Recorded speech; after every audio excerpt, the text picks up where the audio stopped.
The rain came down in sheets the night everything changed for Serena Hale. Not a soft summer rain, not the kind that cleans the air and leaves the world smelling like possibility.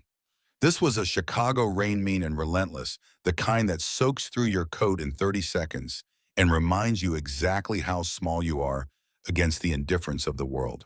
Serena stood on the sidewalk outside the building where she had lived for the past 2 years and watched the last of her belongings getting wet. A second-hand mattress, a cardboard box with a broken flap, a grocery bag full of Rosie's drawings, the ones she had taped to the wall above her daughter's cot because they were the only decoration they could afford. The landlord had not even waited until morning. He had changed the locks at 8 in the evening and left a note taped to the door. 2 sentences, no apology. She had read those 2 sentences 4 times. She did not cry. She had learned a long time ago that crying required energy she could not spare. Rosie stood beside her, one small hand wrapped around her mother's fingers. 8 years old, wearing a jacket 2 sizes too big that Serena had found at the church donation bin on Halsted Street. A faded Chicago Cubs baseball cap sat on her head, slightly crooked, the way Rosie always wore it. She looked at the wet mattress. She looked at the grocery bag. Then she looked up at her mother with dark, steady eyes that had seen too much for a child her age. "Mommy, where are we going to sleep tonight?" The question landed like a stone dropped into still water. Serena squeezed her daughter's hand once. Firm, steady. "We will figure it out, baby. We always do."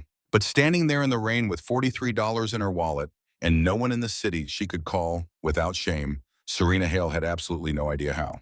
She had grown up in the same South Side neighborhood where she now stood. She knew these streets the way she knew the lines on her own hands. She had watched the block change over the years, the hardware store replaced by a payday loan office, the good diner replaced by a check-cashing window. The families she grew up with slowly displaced one by one until the neighborhood was mostly strangers and memories. She had told herself she would be different. She had worked 2 jobs since she was 19. She had never stopped moving forward. But the city does not reward effort the way they tell you it will. The city just grinds. She had lost the dishwashing job 3 weeks earlier when the diner cut its hours and let go of the workers who had been there the shortest time. She had lost the office cleaning job the week after that when she came in an hour late because Rosie had a fever and the school called and there was no one else to go. The supervisor had not been cruel about it. He had been worse than cruel. He had been indifferent. The job simply vanished like it had never existed, and Serena found herself standing outside an office building at 11 in the morning with a bus pass and no destination. She had applied to 11 places in the 2 weeks that followed. She had heard back from 2 of them. Neither had led anywhere. The eviction notice had come on a Tuesday. She had been given 5 days. She had spent those 5 days trying to find another apartment, trying to find work, trying to find anyone who could help her hold the edges of her life together while everything pulled away. She had gone to the city housing office on Thursday. She had waited 3 hours to speak with a caseworker who looked at her file and told her without any particular feeling that there were no emergency placements available and that her application would go into the general pool. Processing time was approximately 6 to 8 weeks. 6 to 8 weeks. Serena had done the math. She had $43. She had no car. She had an 8-year-old daughter standing beside her in the rain wearing a jacket that used to belong to a stranger. She pulled Rosie close and started walking. The Family Services office on West 63rd Street was open until 9.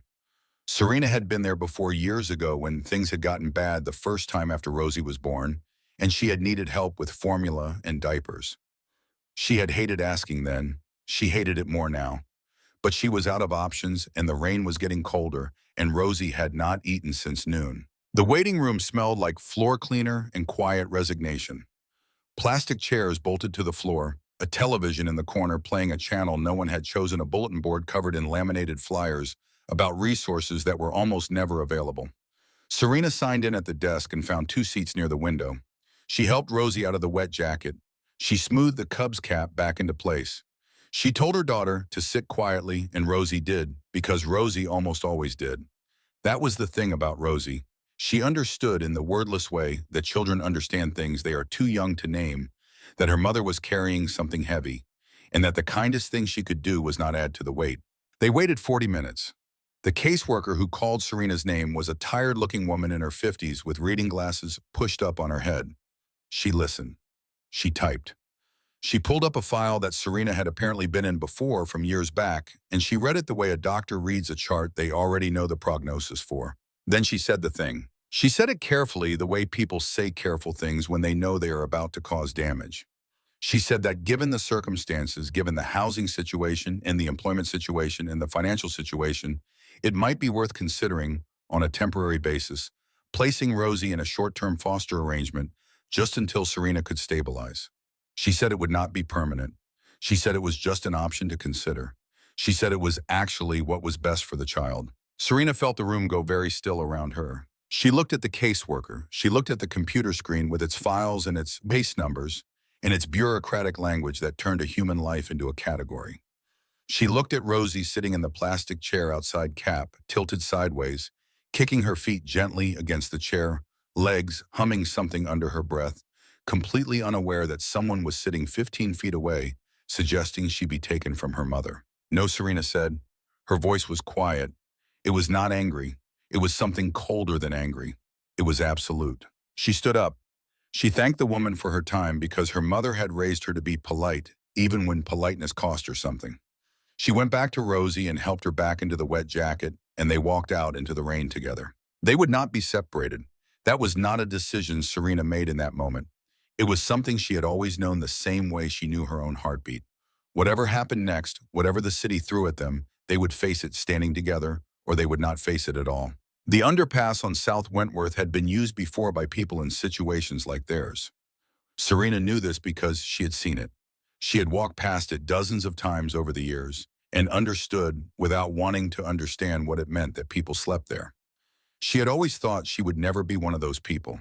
She had been wrong about that the way you can be wrong about things you believe simply because believing them is easier than the alternative.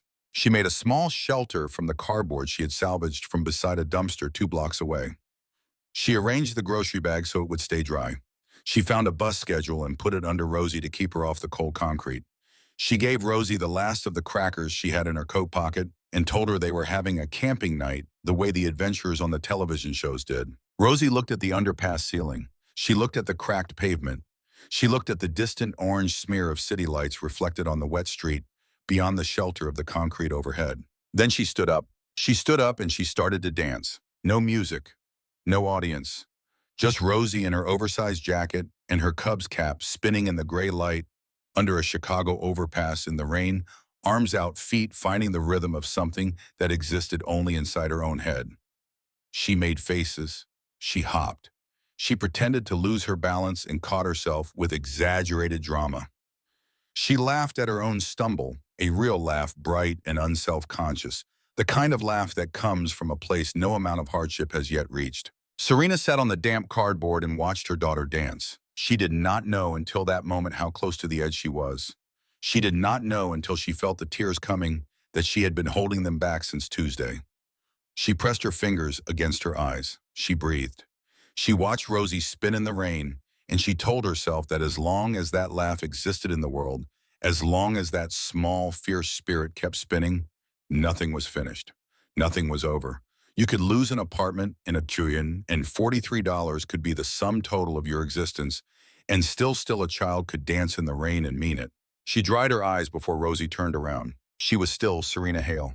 She was still a mother, and tomorrow she would start again. What Serena did not know, could not have known, was that someone else was paying attention that night. Miles away from the underpass in the Gold Coast mansion that looked north across Lake Michigan like it owned the water itself, Marcello Vitano had not slept properly in 6 months. This was not common knowledge. Marcello Vitano operated in a world where weakness was information and information was leverage. And he had built his entire existence around the principle that no one who worked for him, feared him, or wanted something from him should ever have accurate data about the state of his body or his mind. He was 42 years old. He had controlled the most significant private organization in Chicago since he was 31. He had built construction companies and nightclubs and real estate holdings that gave him legitimate reasons to be everywhere and visible to no one. A man whose name appeared in business filings and charitable donations and city council acknowledgments, while the actual weight of what he ran existed in a parallel universe of handshakes and understood agreements and the occasional necessary force. He was not a man who got sick, except that he was sick. had been sick increasingly unmistakably in a way that 6 different doctors had examined and none of them could explain. A persistent cold that lived in his bones regardless of the temperature in the room. A fever that came and went like a tide retreating during the daylight hours and returning each night with grinding impatience. Tremors in his hands that appeared when he was alone and vanished when he needed them to be still.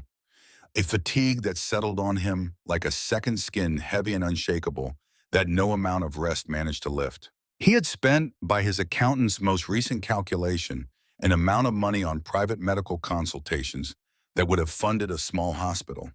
He had flown specialists in from New York and Los Angeles, and on 2 occasions from abroad. He had submitted to tests whose names he could not pronounce, and treatments whose logic he did not understand. He had installed medical equipment in the master suite of the Gold Coast mansion until the room looked less like a place where a powerful man slept and more like a place where one was quietly managed toward a conclusion. None of it had worked. The illness continued, stubborn and invisible and specific in the way it operated, worsening at night, retreating in the mornings just enough to let him function, returning again by dark with the patience of something that was not in a hurry because it had already decided how the story ended. He sat on the stone terrace that evening, the lake spread out before him in the darkness, a glass of water on the table beside him that he had not touched. The summer air should have been warm, but he had the cashmere blanket across his shoulders because without it the cold in his bones became a distraction he could not manage. He was aware of how he looked. He did not care. There was no one on the terrace but himself and the water. He was thinking about the thing he always eventually thought about when the night got quiet enough. There had been a woman once. Not a relationship, not a story he told anyone. One night years ago, before the empire had fully solidified, when he had still been young enough to occasionally act like someone who was not calculating every variable in the room. A woman from the South Side, dark-haired, quiet, in the way that some people are quiet because they are paying attention to everything. He had not known her name beyond the single evening. He had left before morning. He had told himself it was the kind of thing that happened and then was over, and that was the entire category of its meaning. He had not let himself think about it after that. He was practiced at not letting himself think about things he had chosen to leave behind. But the illness had a way of reaching down into the places where he had buried material and pulling it back to the surface. And in the night on the terrace with the lake moving in the darkness, he found himself wondering for the first time in years whether there had been consequences he had chosen not to know about. He pushed the thought down. He picked up the glass of water. He looked at the lights on the opposite shore.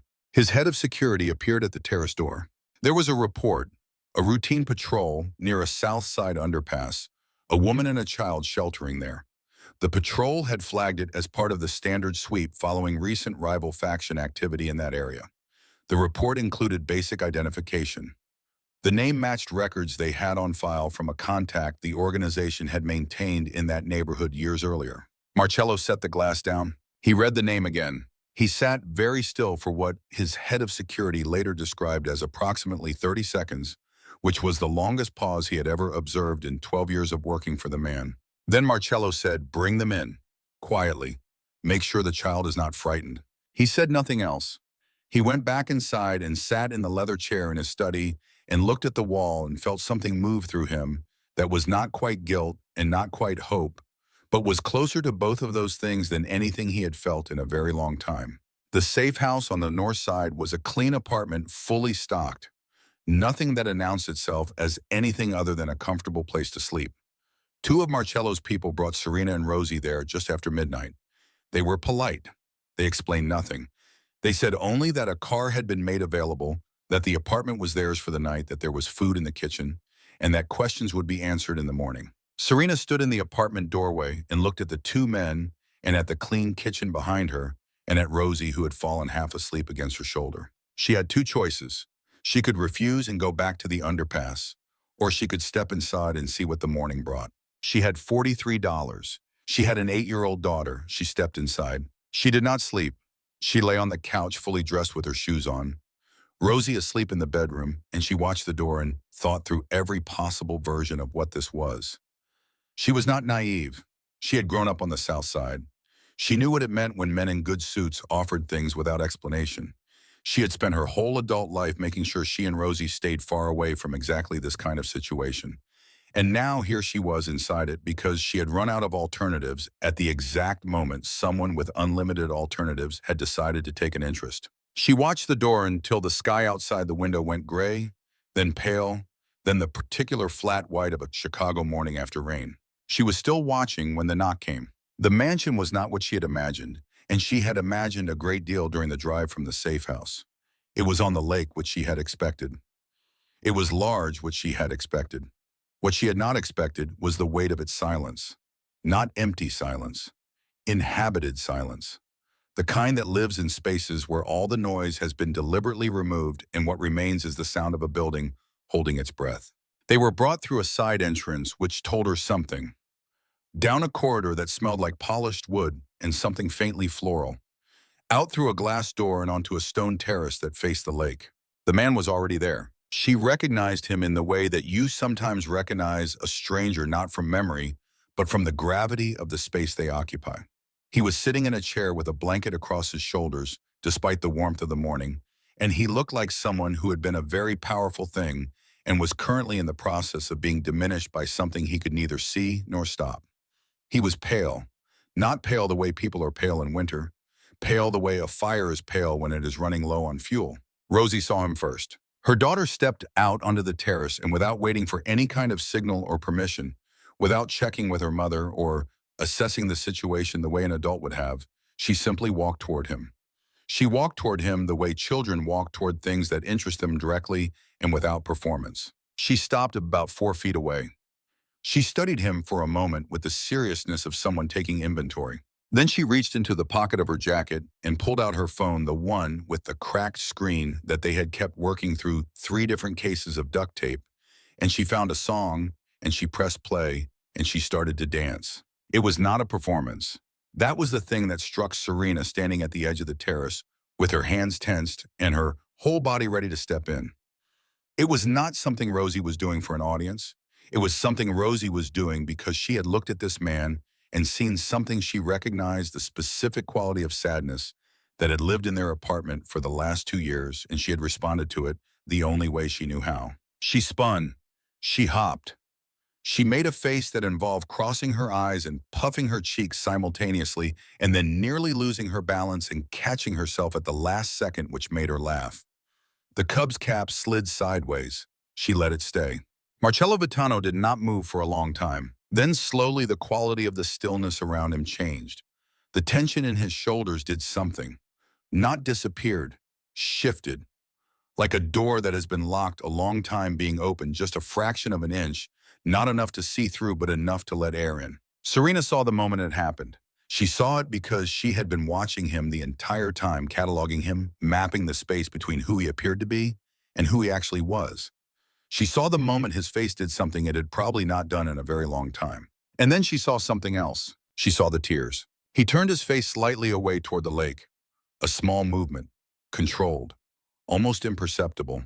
But Serena Hale had spent years watching people try to hide the things they felt, and she recognized it with the same certainty that she recognized her own reflection.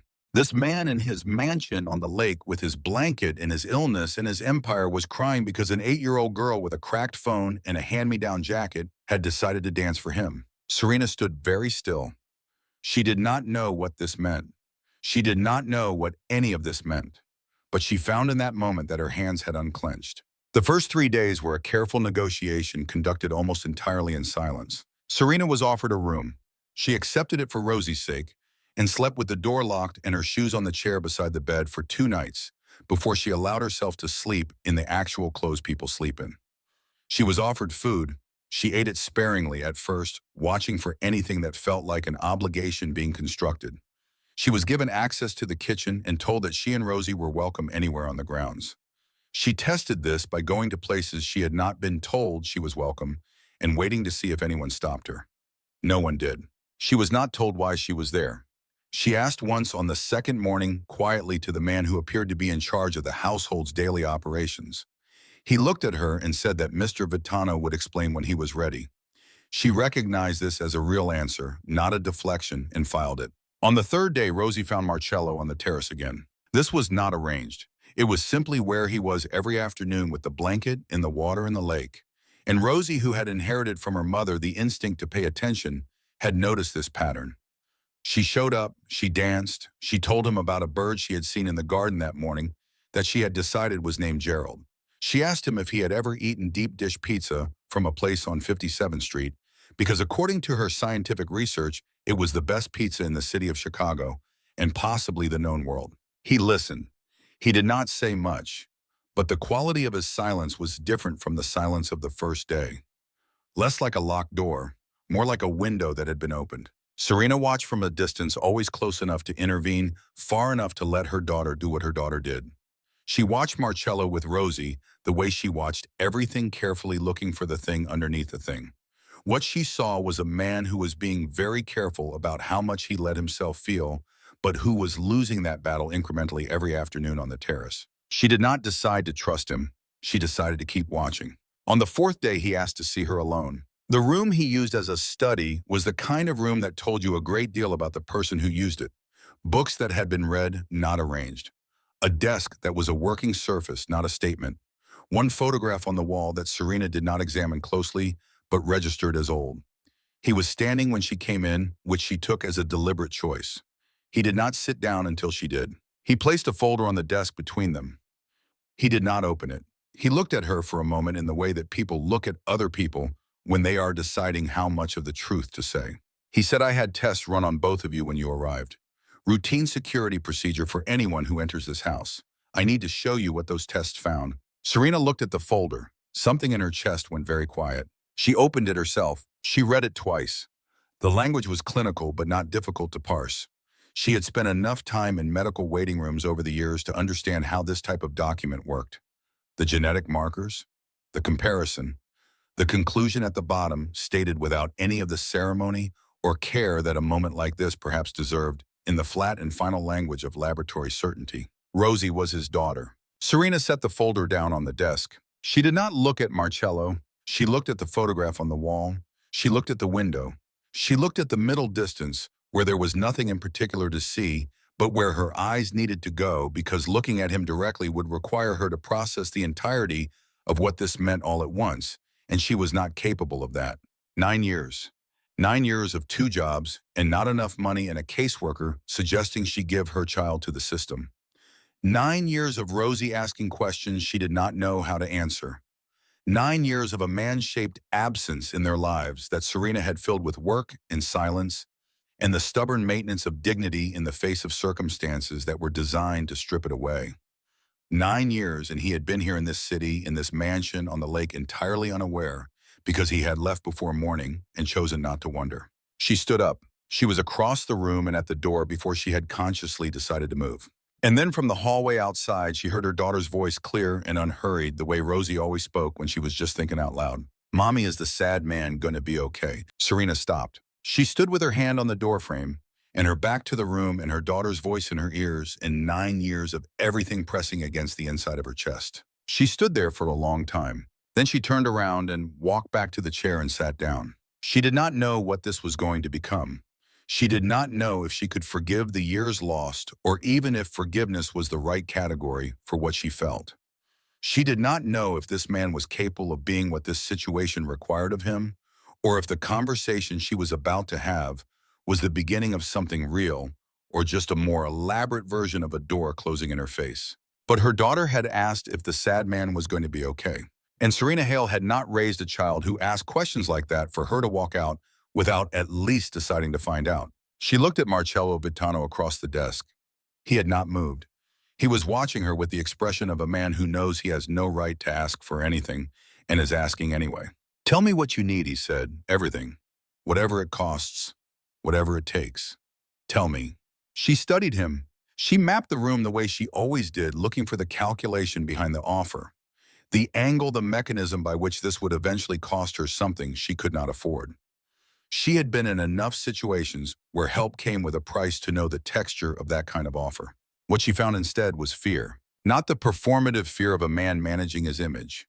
The genuine fear of someone who has just understood the magnitude of what they have missed and does not know if there is any path back to something they never had in the first place. She looked at him for a long time. She said, "You are going to have to earn this. Not me.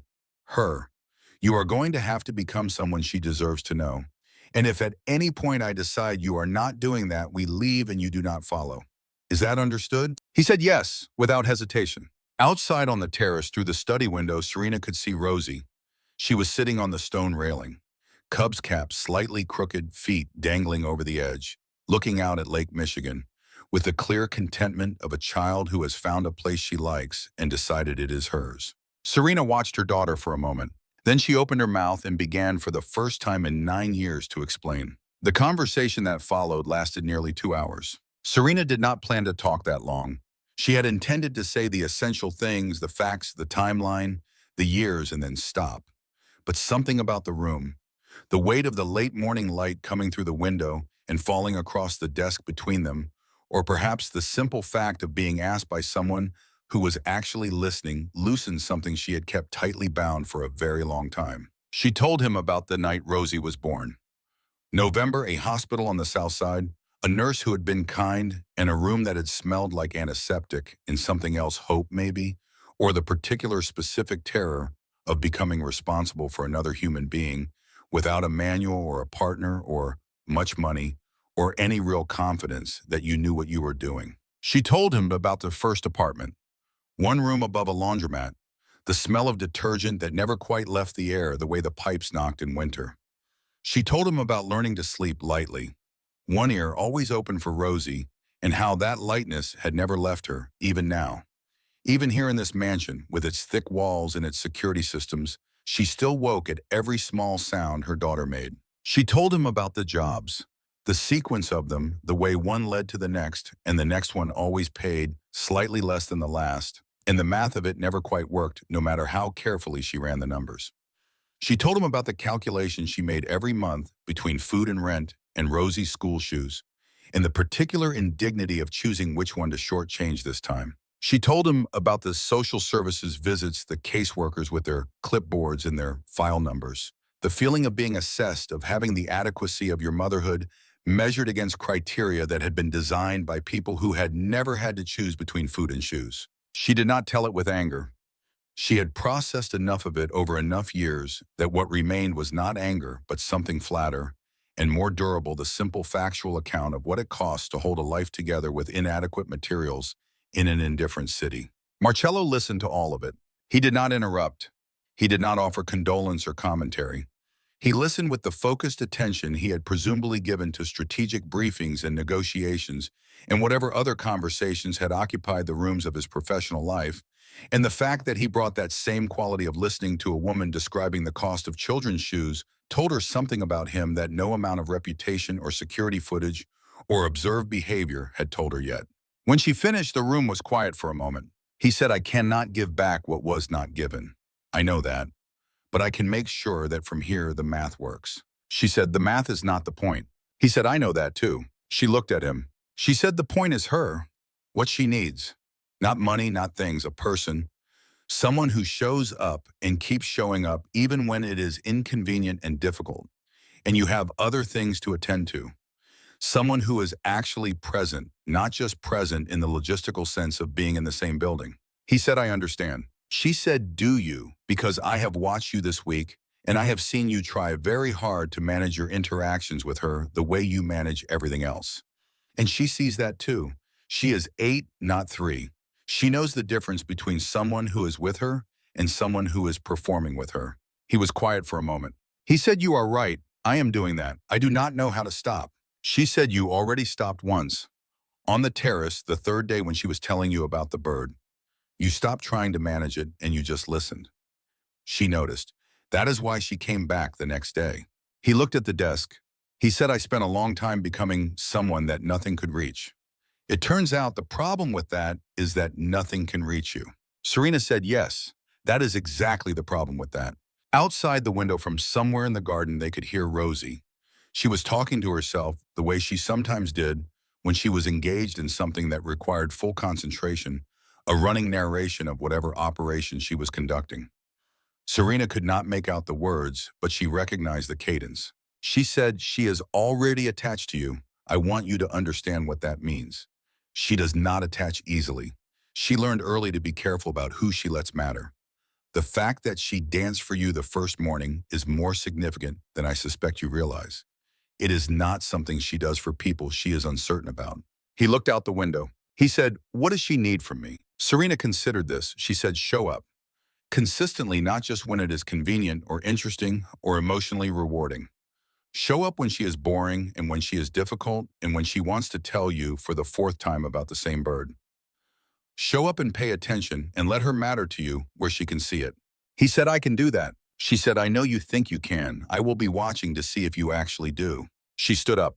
He said, "Serena." She stopped at the door. He said, "Thank you for coming back into the room." She thought about that for a moment. She said, "My daughter asked if you were going to be okay. When Rosie asks a question like that, the least I can do is find out the answer." She went back to work. The days that followed had a quality that Serena had never experienced before and did not quite have a name for. Not safety exactly. She had been in safe places before and they had not felt like this. Not comfort, because comfort implied a kind of settling that she was not willing to do. Not yet, not with this much still unknown.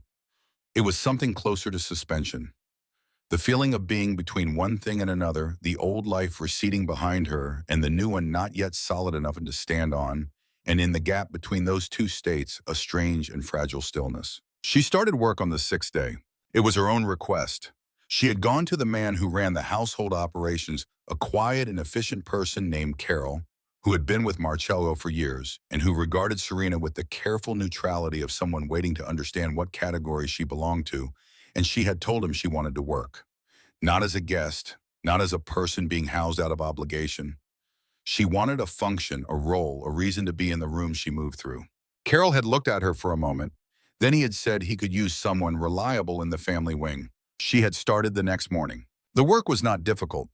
It was the work she had done before in other people's spaces, the careful tending of surfaces, and order, the invisible maintenance of an environment that would be noticed only if it failed.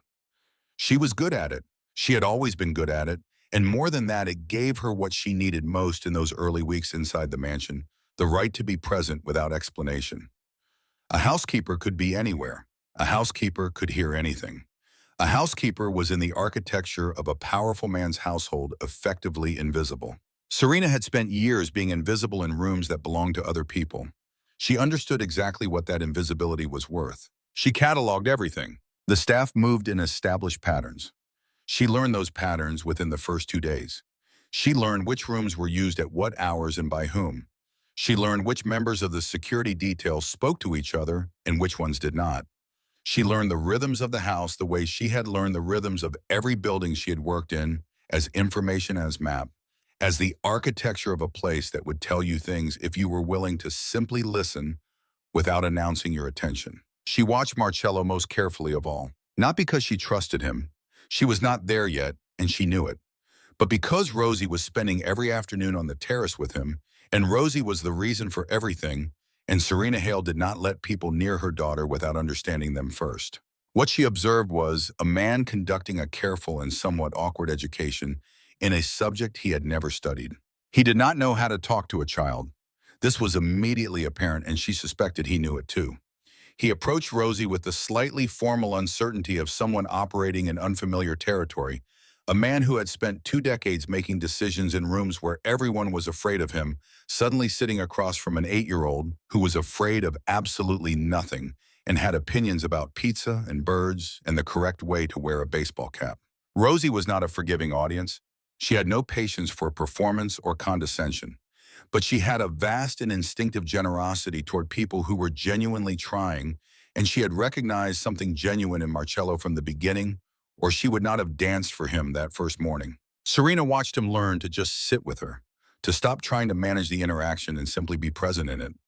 She watched him listen to stories about Gerald the garden bird with the same focused attention he presumably gave to business matters of significant consequence. She watched him attempt badly to explain to Rosie how to throw a baseball properly, and then she watched the moment he stopped trying to teach and just played. And something in his face relaxed for the first time since she had known him. The fever still came at night. She could see it in him during the morning hours, the residual pallor, the slight slowness in his movements that burned off gradually as the day progressed. By afternoon, he was almost himself, or what she was coming to understand was himself. By evening, the chill returned. She did not know what was causing it. The doctors who had cycled through the mansion before her arrival had apparently exhausted the conventional explanations. She had heard Carol and two of the medical staff speak quietly about it near the kitchen one morning, and she had listened without appearing to listen, and she had understood that no one who had been paid to know the answer had found it. She filed that information and kept watching. Diana Holt arrived on the ninth day. Serena knew who she was before anyone told her. She had heard the name mentioned twice in passing during her first week, always with a specific quality of careful neutrality that told her the name carried weight in this household. She was Marcello's fiancée. She had been part of his life for 2 years. She came and went from the mansion with the ease of someone who had been designated a permanent presence. She was tall. She wore clothes that announced themselves and meant to. She moved through the mansion with a proprietary energy, a just slightly ahead of herself quality that communicated ownership of the space before she reached it. She was beautiful in a way that had clearly been worked at and maintained with considerable investment, and she carried that beauty the way some people carry expensive things consciously for effect. She looked at Serena on the morning of her arrival with the exact expression that Serena had seen on the faces of certain employers over the years. Not hostile, something more refined than hostile.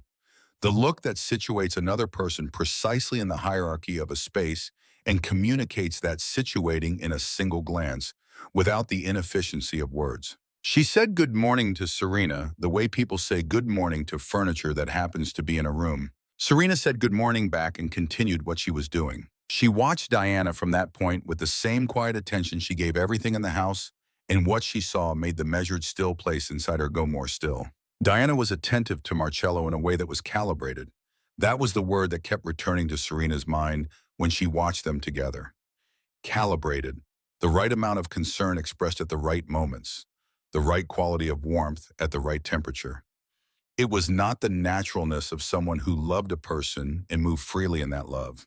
It was the precision of someone who had studied the role and was performing it with high competence. Serena had seen this before, not in mansion settings, not with this degree of polish, but in the essential nature of the thing. She recognized it. She had seen it in the faces of people who wanted something and were willing to be patient about getting it. She said nothing. She did not have evidence. She had an instinct built from years of reading environments and the people in them, and instincts were not the kind of thing you brought to a man like Marcello Vitano on the ninth day of your presence in his house. She filed it the way she filed everything, and she watched more carefully.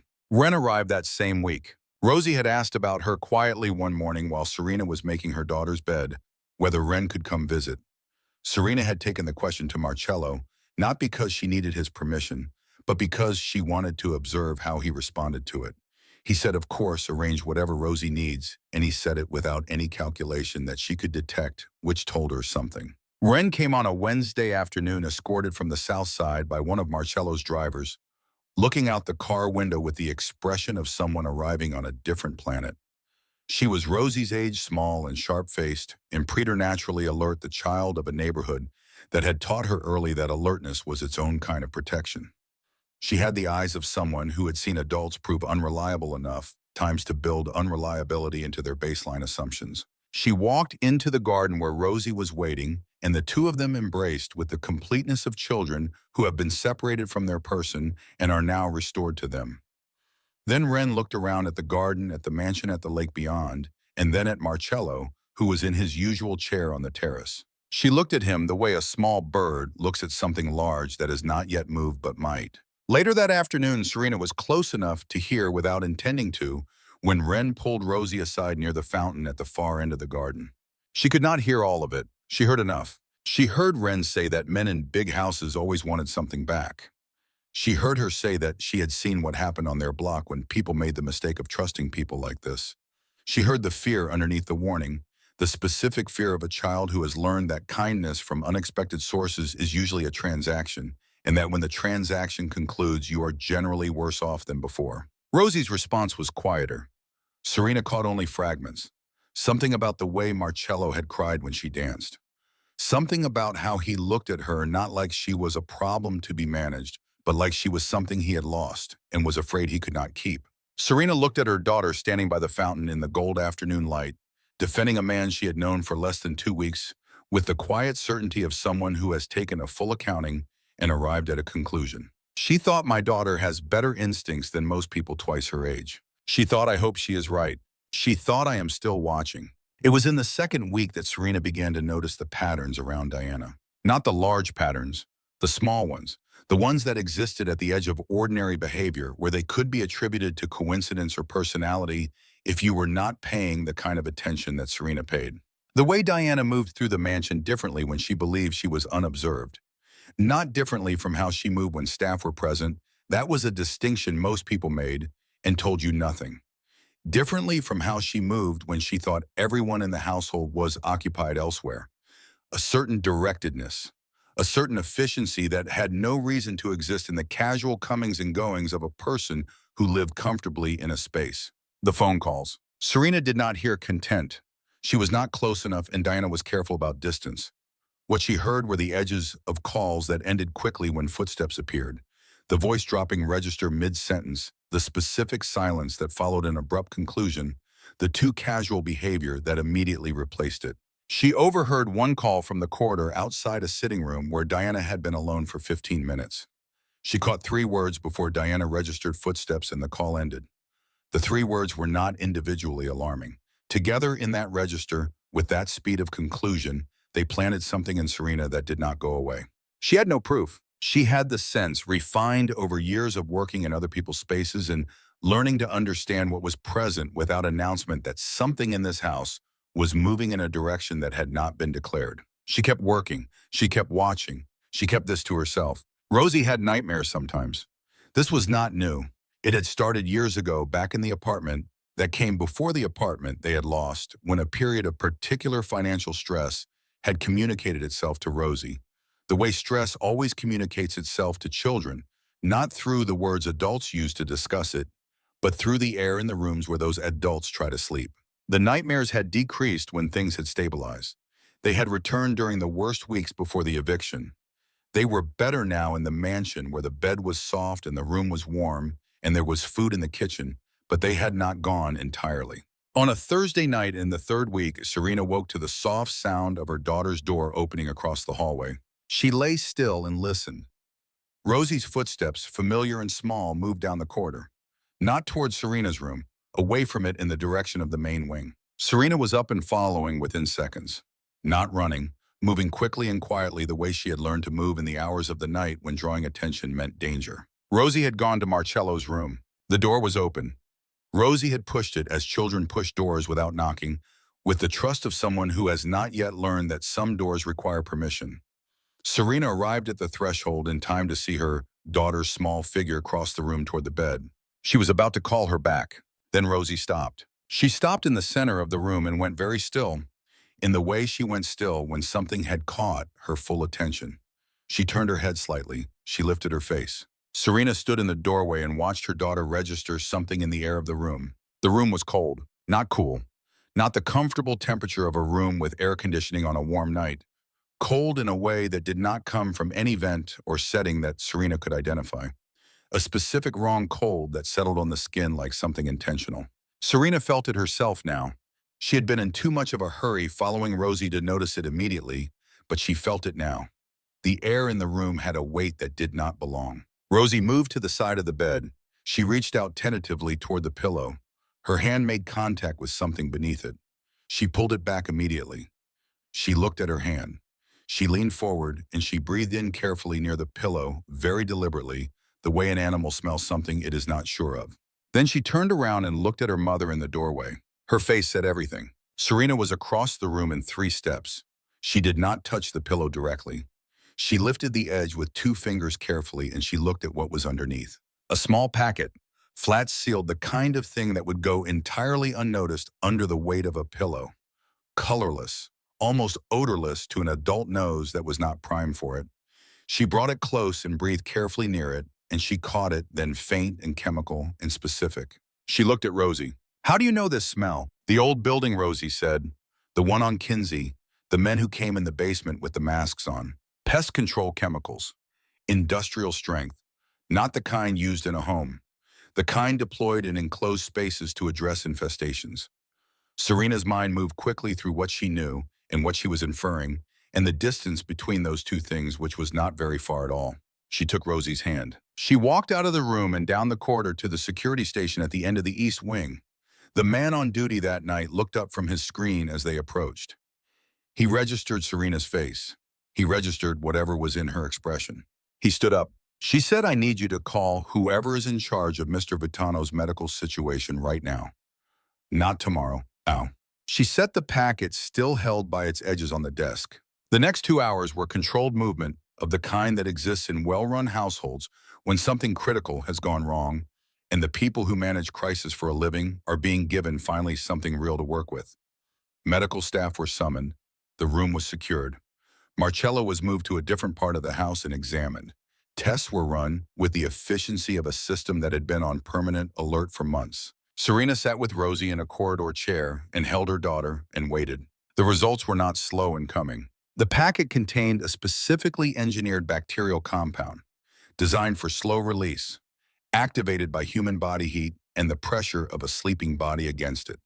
Placed beneath a pillow, used every night by a man who spent 8 to 10 hours in that bed, it would deliver a continuous low-level contamination that would present to any examining physician as an inexplicable and treatment-resistant fever of unknown origin. 6 months of this, 6 months of the best medical minds in the country running tests and finding nothing because they were looking for a disease, and what they should have been looking for was a decision. Serena sat in the corridor and felt the full weight of it settle across her.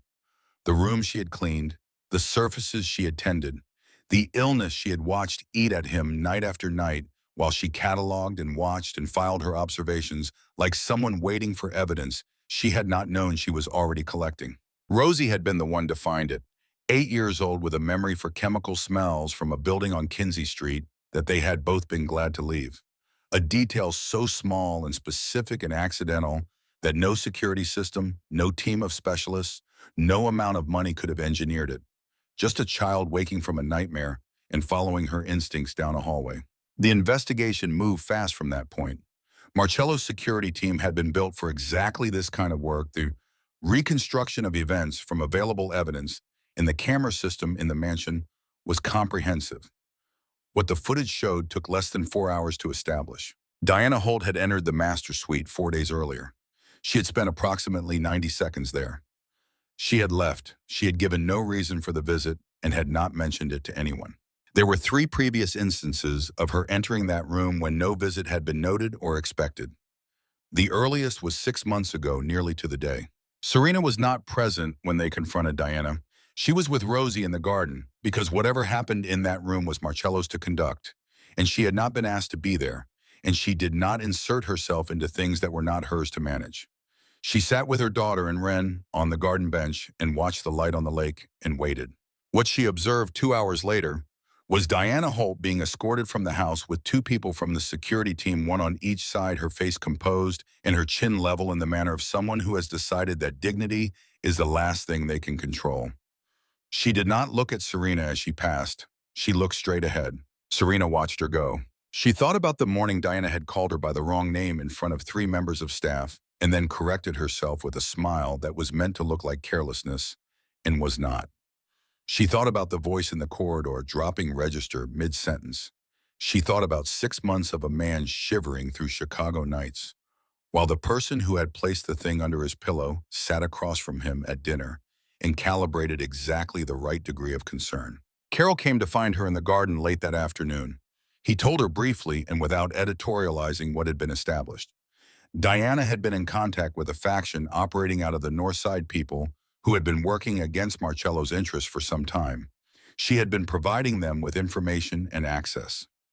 The bacterial compound was the most recent and most serious part of an arrangement that had been in place for the better part of a year. Carol had been with Marcello for 12 years. His voice remained entirely level throughout this information. Only at the very end did he say one additional thing, and he said it while looking not at Serena, but at some point near the garden wall. He said, "In 12 years, I have seen a great many things in this house that I would rather not have seen. Tonight is not one of them." He went back inside. Serena sat with Rosie and Ren as the afternoon light flattened into evening, and she thought about the caseworker on West 63rd Street who had looked at her file and seen a liability. She thought about the landlord who had changed the locks at 8 in the evening without a phone call. She thought about the $43 and the underpass and the wet cardboard and her daughter dancing in the rain for no one except the two of them. She thought about all the rooms she had been invisible in and all the things she had seen from that invisibility and how years of being treated like furniture had refined in her a capacity for attention that no one with power had ever thought to worry about. She thought I walked into this house with nothing, and from nothing I saw what they missed. Rosie leaned against her. Ren sat on her other side close, but not touching, in the way Ren approached most things adjacent, but not yet fully committed. The evening came down across the lake in long bands of orange and gold. It was Ren who broke the quiet. She said it the way she said most things without preamble, as if the thought had been in progress for a while, and she had simply decided to let it out. She said he could have sent us away. After everything. He still could. Why hasn't he? Rosie said, because he is trying to be different. Ren was quiet for a moment, then she said, how do you know? Rosie considered this with the seriousness she gave real questions. She said, because he cries when he thinks nobody is looking. People who are pretending don't cry like that. Serena did not say anything. She looked at the lake. She thought about a man sitting on a terrace with a blanket across his shoulders, turning his face just slightly toward the water when something reached him that he did not know how to hold. She thought my daughter is 8 years old, and she is almost certainly right. 2 days later, the phone call came at 20 minutes past 7 in the morning. Serena heard it through the open window of Marcello's study where she was working. She heard not the call itself, but Marcello's voice in the moments after it ended. Very quiet, very controlled. A weighted stillness in a person who is managing something that is trying very hard to stop being managed. She stepped to the doorway. He was standing at the desk with his phone in his hand, and he was looking at the surface of the desk with an expression she had not seen on his face before. Not anger, something that lived underneath anger, in the place where anger goes when it has no good target and turns inward. He looked up at her. He said, they have taken 2 children, Callie and Brody. They were on their way to school. The room went very still around Serena. The children had been driven to their new school that morning by one of Marcello's people the first week of enrollment at the private academy he had arranged. The vehicle had been forced off its route near the underpass interchange on South Michigan. 2 vehicles coordinated. The children had been taken. The driver had been left unharmed with a message. The message was specific. The Falcone operation wanted 3 land parcels in the South Loop. They wanted them within 48 hours, in exchange for the children. Serena felt something shift inside her that she had not felt since the night she had stood on the sidewalk watching their belongings get wet. Not panic, the opposite of panic. A cold and absolute clarity that comes from reaching the place beyond which there is nothing left to protect, except the thing that matters most, and the thing that mattered most was in danger. She said, I know where they would take them. Marcello looked at her. She said the industrial corridor between Wentworth and the rail yard. There are 4 buildings in that stretch that have been empty since the warehouse conversion stopped. I cleaned one of them 3 years ago when a developer was scouting it. They are the kind of structures that people use when they need space that is not on anyone's immediate radar. She said, I also know the streets around them, every alley, every access point that is not a main entrance. I grew up 6 blocks from there. I know that neighborhood the way I know my own daughter's face. She said, if you are going to do this carefully without anyone getting killed, you are going to need that information, and I am going to give it to you. The look Marcello gave her in that moment was something she would carry for a long time. Not gratitude, not surprise exactly. Something closer to recognition. The expression of a person who is seeing for the first time clearly the full dimensions of someone they had begun to understand only in part. She held his gaze and waited. He said, tell me everything you know. She pulled out the chair across from his desk, the one she had sat in on the day he had placed the folder in front of her, and she sat down and she began. That evening, after Carol had confirmed the children were settled and the household had moved back into its altered version of ordinary, Serena found Marcello on the terrace. He was not sitting. He was standing at the stone railing, both hands on it, looking out at the lake in the way people look at large bodies of water when they need something to be bigger than what is inside them. The fever had not returned with the same force since the removal of the packet, which the medical team confirmed was already changing the profile of whatever his body had been fighting. He looked like someone in the early stages of something lifting, not well yet, but no longer sinking. She stood beside him, and for a time neither of them said anything. The lake was dark with the last light going out of the sky in thin bands above the opposite shore. A container ship very far out moved slowly north, its running lights small and regular against the darkening water. Chicago behind them was doing what Chicago always did at this hour, asserting itself into the night with the indiscriminate energy of a city that does not acknowledge endings. He said Diana and I were together for 2 years. I told myself it was a reasonable arrangement. We had compatible interests, compatible schedules. She was intelligent, and she understood my world in ways that simplified things. I did not ask more of it than that. He paused. He said, I think I knew something was wrong with the arrangement long before tonight. I knew it in the same way that you know when a structure has a flaw somewhere in the foundation. Not where exactly, not what exactly, just the sense of something that will eventually fail. Serena said, why did you stay in it? He said, because the alternative was being alone in this house with whatever was slowly taking me apart, and that was worse than the performance of a relationship that I did not entirely believe in. She said, that is an honest answer. He said, I have been trying to be more honest since about day 4 of your being here. She looked at him. She said, why day 4? He said, because on day 4 I gave you a folder with information that had the potential to devastate your life, and the first thing you did was stand up and try to walk out. You were not calculating. You were not strategizing. You were just a person whose immediate response to being hurt was to leave. I have not seen that in a very long time. Most people in situations like this calculate. She said, I came back. He said, because Rosie asked a question. Yes. Which meant you came back, not for anything I could offer you, but because your daughter asked you to think about another person. That is not a thing you perform. As a mom, that is a thing you are. The container ship had moved further north. The running lights were smaller, now intermittent against the dark water. Serena said, I want you to know something. What Rosie and I found tonight, the packet, the proof of what was happening to you, I am not telling you this so that you feel indebted to us. I do not want that. I am telling you because you should know the full picture of what happened in your own house, and because you should know that it was an 8-year-old girl who remembered a smell from a building on Kinsey Street who actually saved your life. Not your security system, not your specialist, a child who paid attention. He said, I know. She said, I want you to keep knowing it, because that is who she is. And if you are going to be in her life, you need to understand what you are in the presence of. Not just a child, a person of extraordinary perception and courage who has not yet learned that the world generally wants to talk her out of both. He said, I will not talk her out of either. She said, I know you believe that now. I will be watching to make sure you still believe it in 3 years when it is inconvenient. He said, I expect you will be. She said, yes, you can count on it. She went inside. He stayed on the terrace for a while longer alone with the lake and the lights of the city, and a night that has changed the composition of everything it contains. The next morning, Rosie appeared on the terrace before breakfast and told Marcello that Gerald the garden bird had a wife whose name was clearly Patricia, and that Patricia was building a nest in the corner near the east wall, and that this was extremely significant news that he needed to know about immediately. Marcello listened to this with full attention. He asked 3 follow-up questions about Patricia. Rosie answered them in considerable detail. Serena, watching from the kitchen window with a cup of coffee that was finally the right temperature, allowed herself something she had not allowed herself in a very long time. She allowed herself to think this might actually be all right. The planning took 3 hours. Serena sat across from Marcello at the desk and she drew from memory. Not on paper, though paper came eventually.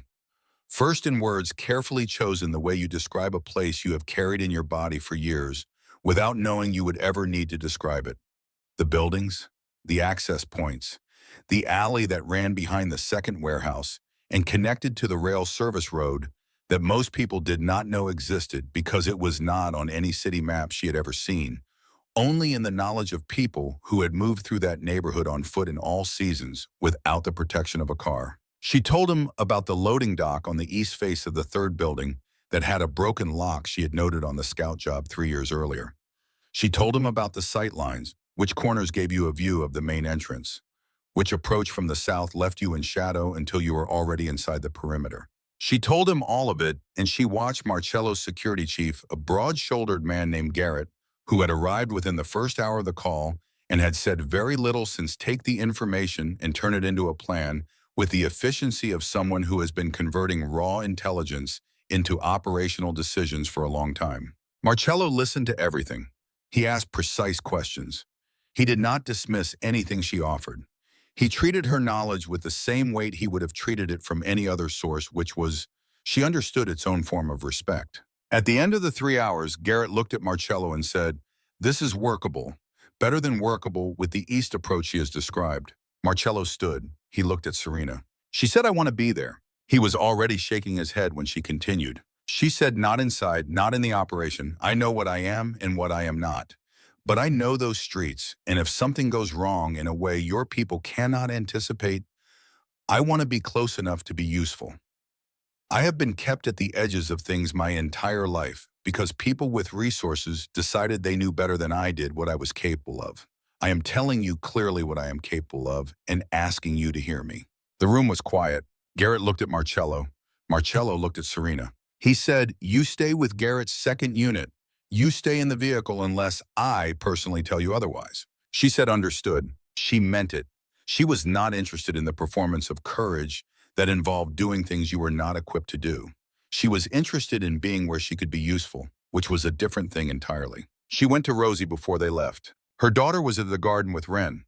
They had been told only that Callie and Brody had been taken and that people were going to bring them back. She had not given more detail than that because more detail would not help Rosie and would only give her more to carry. Rosie looked at her mother when she came out to the garden. She looked at the quality of Serena's face, which she had always been able to read the way most children read picture books, with total comprehension and without needing the words. She said, you are going to help find them. Serena said, I am going to help find them. Rosie said, come back. 2 words, not a question, a statement of requirement. The kind of thing you say when the alternative is not something your mind will agree to entertain. Serena held her daughter for a moment. She pressed her lips to the top of her daughter's head where the cub's cap sat slightly crooked, and she breathed in the specific smell of her child that she had known since the first day of Rosie's life, and that was the most orienting thing in the world to her. She said, I am always coming back to you. That is not something that changes. She walked to the vehicles. Ren watched her go. Then she sat back down on the bench beside Rosie. After a moment, she moved slightly closer. Not touching, just closer. Rosie did not say anything. She was looking at the lake. Ren looked at the lake too. What neither of them said out loud in the particular silence of 2 children who communicated as much through what they did not say as through what they did was that they were not planning to stay at the mansion. Ren had heard the address. She had not meant to hear it, but she had grown up in a neighborhood where hearing things you were not supposed to hear was simply a survival skill, and she had never learned to turn it off. She had heard Garrett say South Wentworth in the rail yard to one of the drivers while she stood on the far side of the kitchen doorway, holding a glass of water and being for all practical purposes invisible. She knew South Wentworth. She had spent 2 years of her childhood within 4 blocks of it. She found Rosie's eyes in the garden quiet. She said, I know where they are. Rosie looked at her. Ren said Carol will not let us go, so we cannot tell Carol. Rosie said, we cannot go alone, we are 8. Ren said, we are not going alone.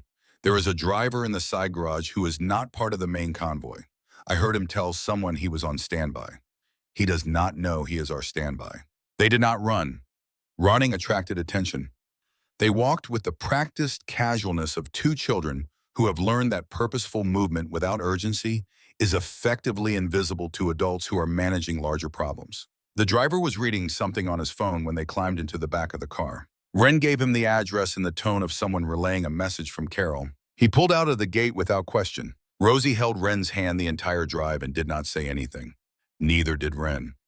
They arrived at the perimeter 2 minutes after Serena's convoy had gone in, and they moved along the south wall of the outer lot toward the position where the service road met the rail yard fence. Rosie had overheard one detail from the security channel 3 days earlier during an open radio exchange in the corridor outside Marcello's study, a reference to the northeast corner of the 3rd building that she had filed away without knowing why. She told Ren.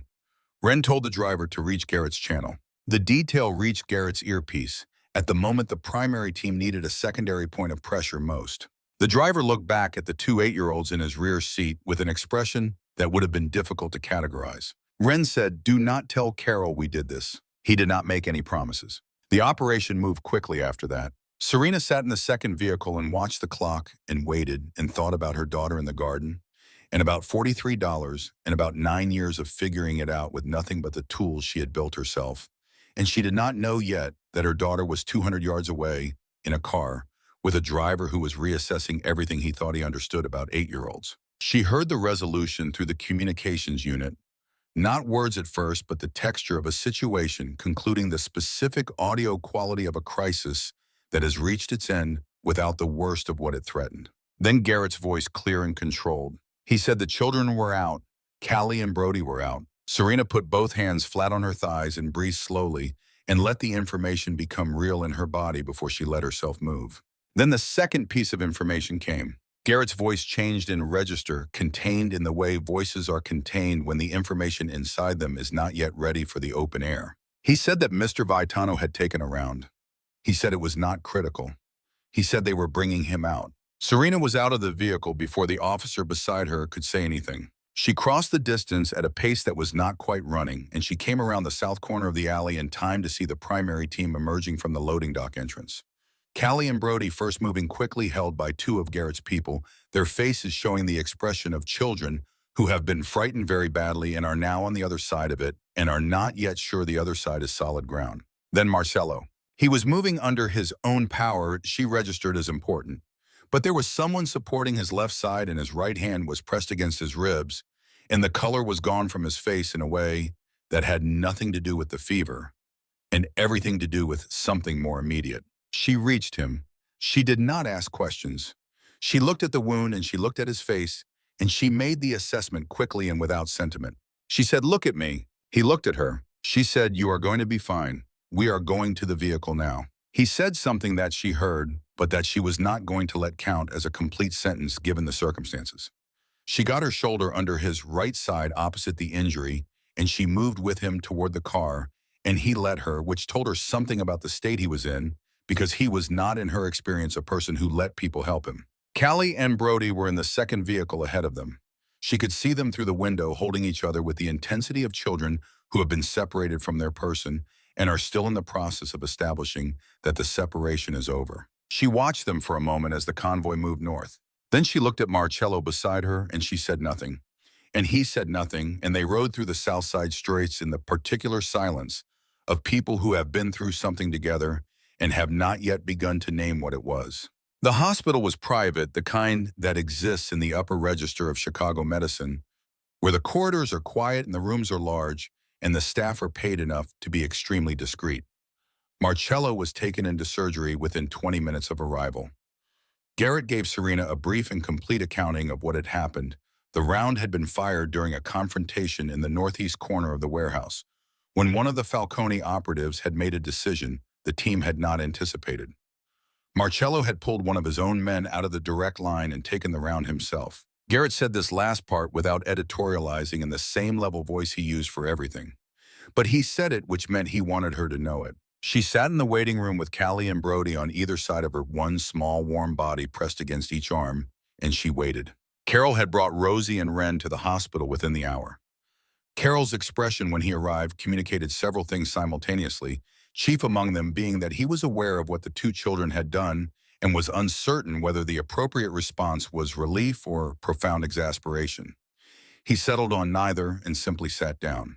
Rosie came to her mother and sat beside her and took her hand. She did not ask questions.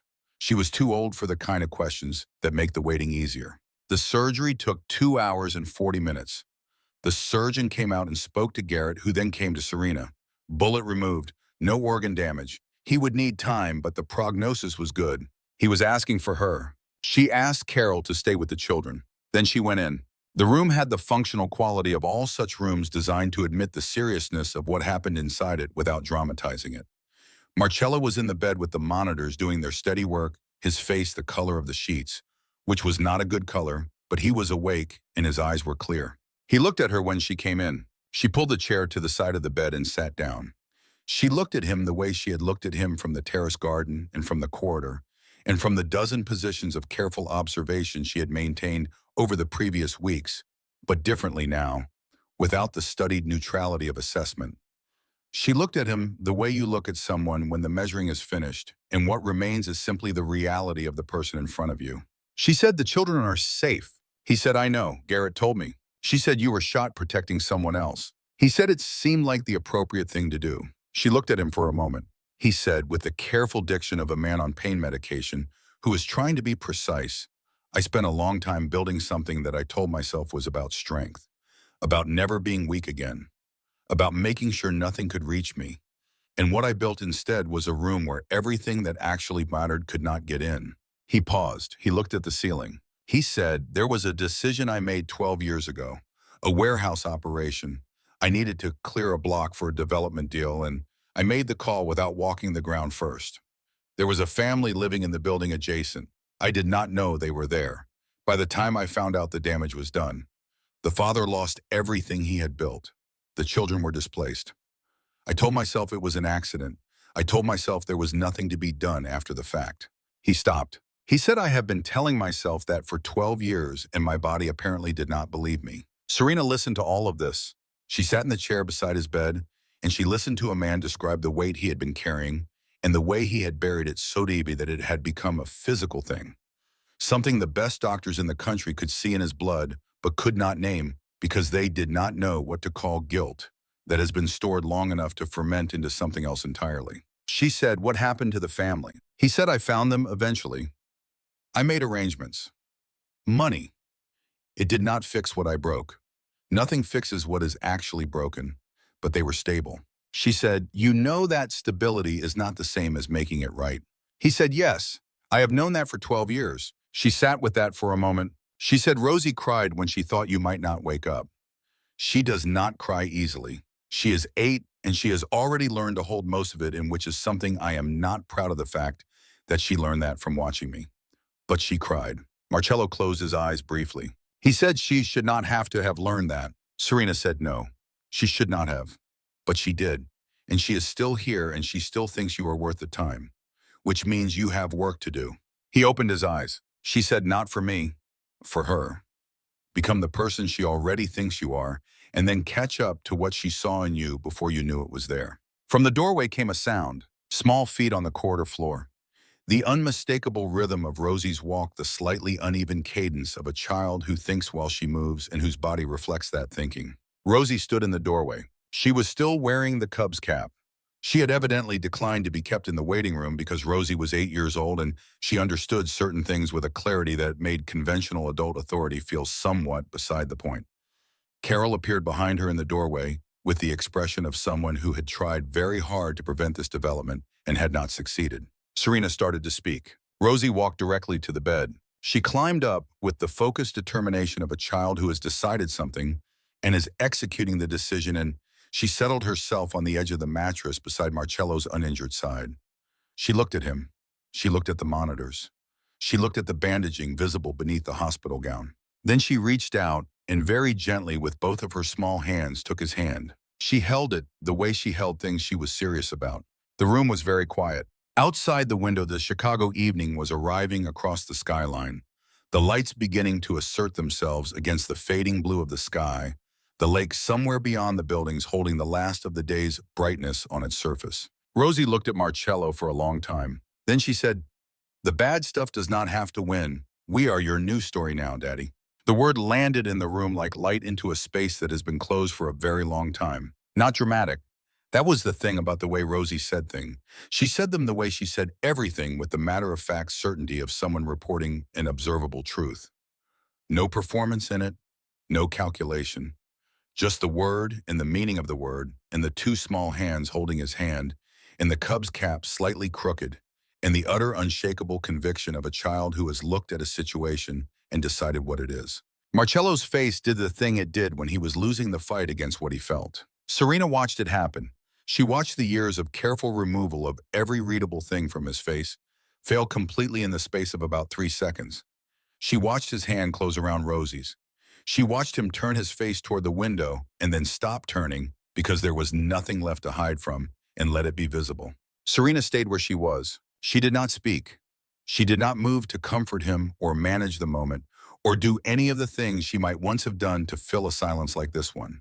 She sat in the chair beside the bed of a man who was being put back together by her 8-year-old daughter, and she let it happen because this was what she had come to understand over the weeks since the night they had stood in the rain on the sidewalk with their belongings getting wet. There are things that cannot be arranged or managed or built from a position of power. There are things that can only be given freely by someone who has nothing to gain from the giving and received by someone who has stopped trying to be in charge of what they receive. Rosie was giving this. Without hesitation, without condition, with the full weight of her 8 years of personhood and the particular quality of love that children carry before the world teaches them to ration it. And Marcello was receiving it. Ren appeared in the doorway behind Carol. She had come. Of course she had come. She stood there with her sharp face and her careful eyes, and she looked at the scene in the room, the child on the bed, the man with his face no longer turned away, the woman in the chair, and Serena watched her take it in. She watched Ren stand in the doorway for a long moment. Then she watched something shift in Ren's face. Not dramatically. The way ice shifts in early spring, not breaking, just developing the first change in the structure of the freeze. Ren walked into the room. She walked to the foot of the bed and she stood there and she looked at Marcello directly. She said, "I told Rosie you were like every other person who makes big promises and disappears." She said I was wrong. She is usually right about things, but I needed to see for myself. She paused. She said, "You got shot protecting someone. I did not expect that." Another pause. She said, "I am sorry I did not trust you. I had good reasons not to trust you. I still think they were good reasons, but I am sorry anyway." Marcello looked at her. He said, "You had excellent reasons. They were exactly the right reasons. Anyone who looks at what I have been in this city and does not distrust me immediately is not paying enough attention." Ren considered this. She said, "Rosie pays attention differently than I do." He said, "You both pay attention very well. You just use it for different things." Ren appeared to find this acceptable. She moved to stand beside Rosie at the edge of the bed. They stood there together, the two of them, small and serious and certain in their combined presence. And Serena looked at them and thought that she had spent years trying to protect her daughter from the world, and that somewhere in the last several weeks the world had sent two unexpected things in their direction: a man who was trying to become someone worth knowing, and the confirmation that her daughter had been right about him before any of the adults in the room. The weeks that followed the hospital had the texture of a season changing. Not sudden, not dramatic in the way the preceding weeks had been dramatic. Just the gradual, unmistakable process of things becoming different from what they had been, the way temperature changes in early autumn day by day until one morning you step outside and the air is something else entirely. Marcello recovered with the methodical stubbornness of someone who has decided that being incapacitated is an inconvenience he does not intend to extend.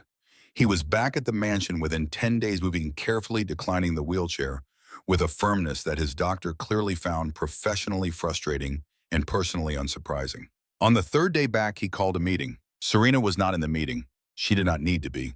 What she heard afterward from Carol, who told her in the precise and minimal way he told her things he believed she needed to know, was that Marcello had informed the senior members of his organization that the structure they had been operating within was going to undergo a fundamental change. The operations that existed in the shadow regions, the ones that ran parallel to the legitimate businesses, and that had been the actual source of the organization's power for 20 years, were going to be systematically closed. Assets would be divested. Some operations would be transferred to people who could operate them independently with no further connection to Marcello. Some would simply stop. The Falcone operation, already compromised by the warehouse incident, and the evidence gathered from Diana Holt's communication records, would be handed to federal investigators through a channel that Marcello's legal team had been quietly preparing for some time. Not as a bargain, not as a trade for protection, as a conclusion. Carol said there had been significant resistance in the room. Carol said Marcello had looked at each person present and said that the most consequential decision he had made in his adult life was made from a stone terrace, while watching an 8-year-old dance, and that he was not interested in arguments from people who had not been there. Carol said this last part with the closest thing to warmth she had ever heard in his voice. The weeks after the meeting settled into a rhythm that Serena would later think of as the beginning of the actual story, the one that came after all the crises and confrontations and moments of impossible clarity, the quieter and more durable story of people learning to live alongside each other. Callie and Brody came back to the mansion the week after. They came differently than they had come before, with a new dimension in their eyes that had not been there in the first weeks, but they came back. And they sat in the garden with Rosie and Ren, and they did the things children do when they are given space and safety to do them, and the garden was full again of the noise of it. Serena had her own accounting to do. She sat with Marcello one evening on the terrace, the two of them with the lake in front of them, and the quiet of the house behind them, and the late summer light on the water going gold. She said, "I want to talk about what I am doing here." He said, "All right." She said, "I am not a guest. I was never comfortable being a guest. I am also not a housekeeper in any real sense, though. I have no objection to the work itself.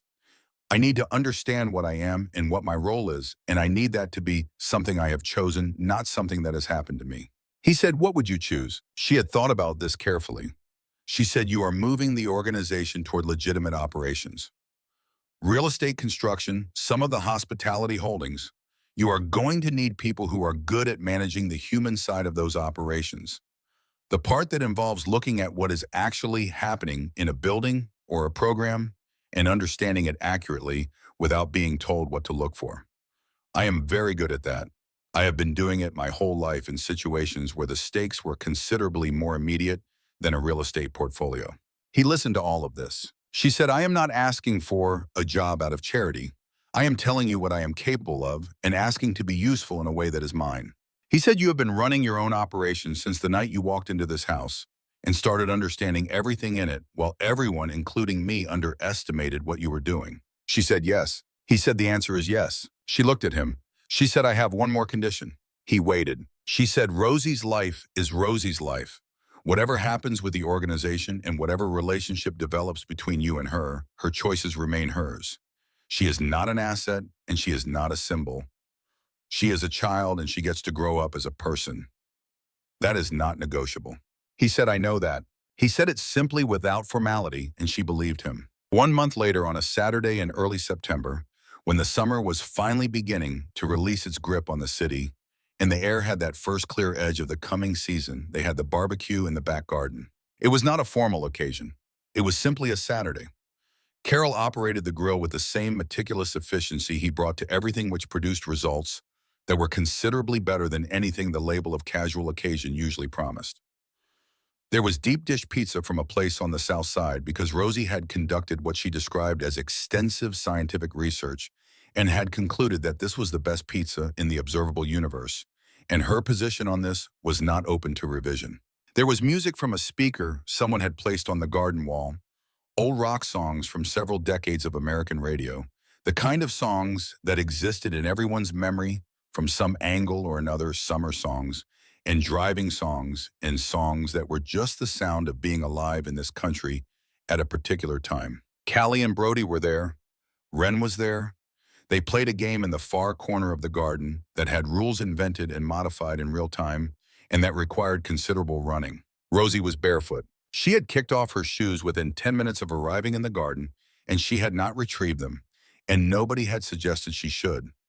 She ran on the grass in her Cubs cap and her bare feet with the specific freedom of a child who has been cold and hungry and has arrived finally at a place where the ground is warm and solid and belongs to nobody and everybody at the same time. Serena sat at the table and watched her daughter run. She had a glass of lemonade that was cold and slightly too sweet and exactly right for a September Saturday in a garden in Chicago. She sat with her shoulders no longer carrying the tension she had carried for so long that she had stopped noticing it until it was gone. She sat in the way that people sit when they are not waiting for the next thing to go wrong. Marcello sat beside her. He was still moving with a degree of care, the injury not fully behind him, but he was himself in the way he had been becoming, himself across the summer, which was a different self from the one she had first seen on the terrace with the blanket and the fever and the fading light of a man running low on fuel. He was watching Rosie. He watched her with the expression of a man who is looking at something he did not know he needed and now cannot imagine not having. It was not a complicated expression. It was simply full the way things are full when they have been empty for a very long time. Rosie turned at the far end of the garden and ran back toward them at full speed, the Cubs cap slightly askew, her face entirely uncomplicated by anything except the momentum of the moment. She reached the table and put both hands on it and looked at Marcello with the directness she brought to everything. She said, "Are you happy now?" He looked at her, then he looked at Serena, then back at Rosie. He said, "Yes." She said, "Good, because I decided a while ago that you were going to be. So it is nice that it worked out." She turned and ran back to her friends without waiting for a response. Serena looked at the lake through the gap in the garden wall, the water catching the afternoon light in the way it did on clear September days, bright and without limit and indifferent to everything that had happened on its shore. She thought about this night they had stood on the sidewalk in the rain. She thought about $43 in a wet mattress and a caseworker suggesting she give her daughter to strangers.